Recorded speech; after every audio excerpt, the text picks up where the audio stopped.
Hello, dear friends. Welcome back to my channel, English Mentor. This is our episode number 15 of English Capsules. So let us start this brief session.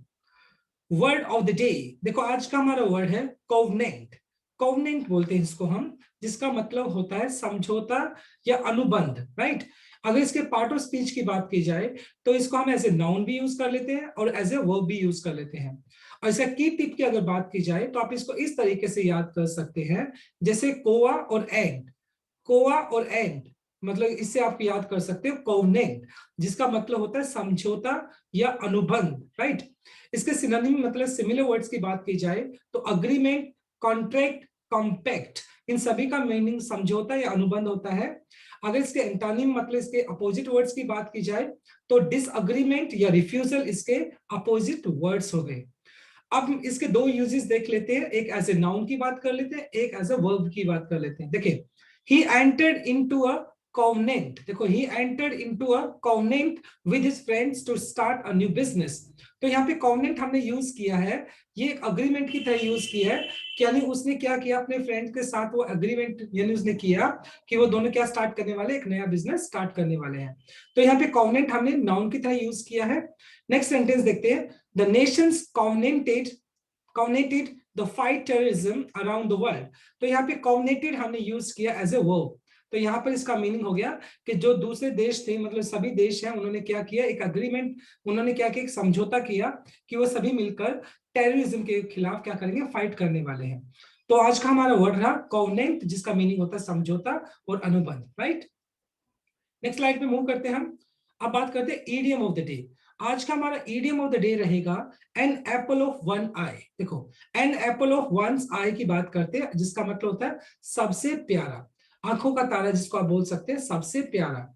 Very लवेलेबल या dearest one, जो आपको सबसे ज्यादा प्रिय होता है, जो सबसे ज्यादा प्यारा होता है, उसके लिए हम इस ईडियम को यूज कर सकते हैं, an apple of one's eye. देखो यूज देखते हैं, my daughter is an apple of my eye, यानी मेरी जो डॉटर है वो मेरी आंखों का तारा है। तो आज का हमारा इडियम रहा an apple of one's eye, जिसका मतलब होता है सबसे प्यारा। नेक्स्ट स्लाइड पे मूव करते हैं अभी हम। अब बात कर लेते हैं एक वन सब्स्टिट्यूट वर्ड की। देखें, आर्ट ऑफ इफेक्टिव स्पीकिंग, मतलब बोलने की जो कला होती है उसको हम बोल सकते हैं एलिक्यूशन। क्या बोलेंगे इसको, एलिक्यूशन। एलिक्यूशन का मतलब होता है आर्ट ऑफ इफेक्टिव स्पीकिंग, यानी बोलने की जो कला होती है उसको हम बोल सकते हैं एलिक्यूशन, राइट?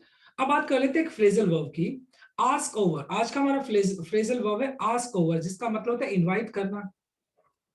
अब यूज देखते हैं हम इसका, they have asked us over for drinks on Friday, यानी उन्होंने क्या किया, they have asked over for drinks, यानी उन्होंने कहीं ना कहीं हमें क्या किया है, ड्रिंक्स के लिए हमें इनवाइट किया फ्राइडे को।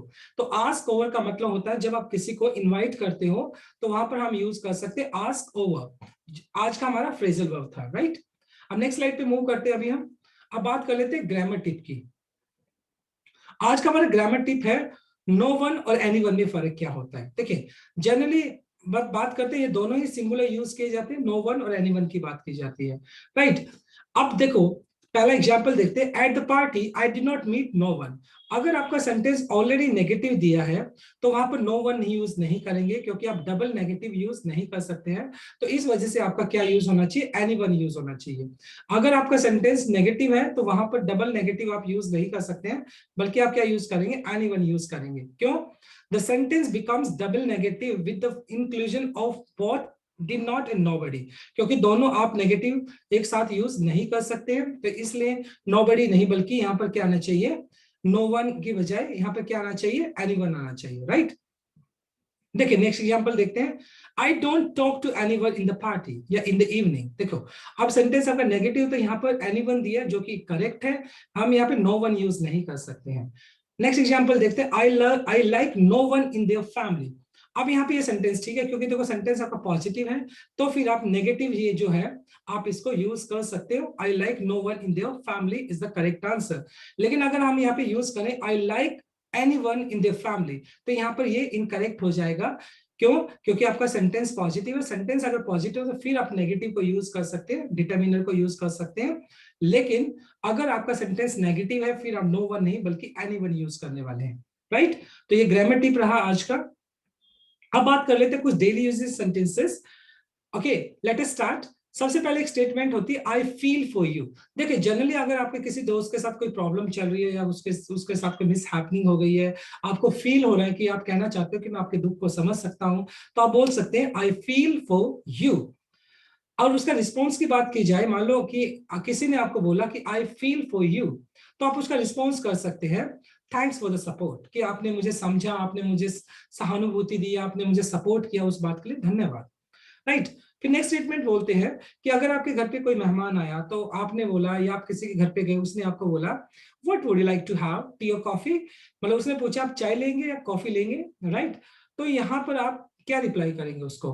पहले अगर आपका मूड नहीं है लेने का तो आप बोलेंगे नो थैंक्स, नो थैंक्स बोल देंगे। लेकिन अगर आपने बोला नहीं चाय चलेगी या कॉफी चलेगी, तो आप बोल सकते हैं टी वुड गो या कॉफी वुड गो। जब आप ये बोलते हैं कि चाय चलेगी या कॉफी चलेगी, तो उस टाइम आप यूज कर सकते हैं। जब आप सपोज करें आप पोडियम पे खड़े हैं और आप लोगों की अटेंशन चाहते हैं, तो जनरली आप बोल सकते हो may I have your attention please, क्या आप सभी मेरी बात को सुन सकते हैं, मुझे मेरी तरफ ध्यान दे सकते हैं। तब हम यूज करते हैं may I have your attention please. तो इसका रिस्पॉन्स क्या कर सकते हैं? यस, व्हाई नॉट, क्यों नहीं, ऐसे कर सकते हैं। फिर जब आप किसी को बताने, ये कई बार आप ऐसे स्टेटमेंट भी बोलते हैं कि आपकी जानकारी के लिए मैं आपको बता दूं, ऐसा कई बार हम बोलते हैं। तो आप बोल सकते हैं फॉर योर काइंड इंफॉर्मेशन। जब आप ये बोलते हैं कि आपकी जानकारी के लिए बता दूं, फॉर योर काइंड इंफॉर्मेशन, हम ऐसे ही स्टेटमेंट को बोल सकते हैं। फिर आता है कि अगर आप किसी बात को लेकर बहुत ज्यादा सॉरी फील कर रहे हैं और कहते हो कि मैं मिस्टेक बाद में मतलब दोबारा कभी नहीं करूंगा, तो आप बोल सकते हैं आई फील एक्सट्रीमली सॉरी, मतलब मुझे बहुत ज्यादा दुख है इस बात का। I will not repeat this mistake again, यानी मैं इस गलती को दोबारा से दोहराऊंगा नहीं। तो जब कोई भी आप गलती करते हो और आप बोलते हो कि आई फील एक्सट्रीमली सॉरी, मैं अपनी गलती को मानता हूं, मुझे बहुत खेद अपनी गलती के लिए और मैं इस मिस्टेक को दोबारा से नहीं दोहराऊंगा, तो बोल सकते हैं। जस्ट इमेजिन करें कि ये स्टेटमेंट किसी ने आपके सामने बोली, तो आप उसका रिप्लाई कैसे करोगे? आप बोल सकते हैं इट्स ऑल राइट या इट्स ओके, बट साथ के साथ बोल सकते हो but keep it in your mind next time, लेकिन ये बात अगली बार दिमाग में जरूर रखना। इट मींस आप कहना चाह रहे हो कि अगली बार ऐसी मिस्टेक नहीं होनी चाहिए, राइट। फिर नेक्स्ट स्टेटमेंट देख लेते हैं। अब मान लो किसी से आप कहना चाहते हो कि would you like to have my assistance please, मान लो कोई काम कर रहा है, आप कहना चाहते हो कि क्या मैं आपकी मदद करूं, would you like to have my assistance please, क्या मेरी मदद लेना चाहोगे? अगर उस बंदे को आपकी मदद चाहिए तो वो बोल देगा यस, यस श्योर या व्हाई नॉट। अगर लेकिन अगर उसको नहीं चाहिए होगी तो वो बोलेगा no thanks, I will manage it myself, वो कह सकता है कि नहीं मैं इसको खुद ही मैनेज कर लूंगा, राइट। तो इस तरीके से आप इसका रिस्पॉन्स कर सकते हो। नेक्स्ट स्टेटमेंट देखते हैं। कई बार आप बोलते हैं कि आपके नाम का मतलब क्या है, right. May I know what does your name stand for, may I know what does your name stand for, मतलब मैं जान सकता हूं आपके नाम का मतलब क्या है। तो इस तरीके से हम यूज कर सकते हैं may I know what does your name stand for, ये बोल सकते हैं हम। और जब सामने वाला रिस्पॉन्ड करेगा तो आप क्या बोल सकते हैं? माई नेम स्टैंड्स फॉर, मतलब जिस भी चीज के लिए आपका नाम स्टैंड करता है, जैसे मान लो मेरा नाम अनिल है, तो मेरा नाम का मतलब होता है एयर, हवा। तो मैं बोल सकता हूँ my name stands for air, मैं ऐसे बोल सकता हूँ, राइट। नेक्स्ट देखते हैं हम। मान लो आप किसी के घर पे गए तो सामने वाला बोलता है ना कि रिलैक्स हो जाए, कंफर्टेबल तरीके से बैठ जा, तो उस वे में हम बोल सकते हैं please make your self comfortable, आप अपने आप को बिल्कुल आरामदायक स्थिति में बना लो या बहुत आराम से बैठ जाओ, please make your self comfortable. तो हम ऐसे भी बोल सकते हैं, राइट। और सामने वाला रिस्पॉन्स क्या कर सकता है? मान लो किसी ने आपको बोला कि please make your self comfortable, तो आप उसका रिस्पॉन्स कर सकते हैं thank you very much, thank you very much, right. So these are daily use sentences, and I really believe if you use these daily use sentences in your routine, definitely you can improve your spoken English, right?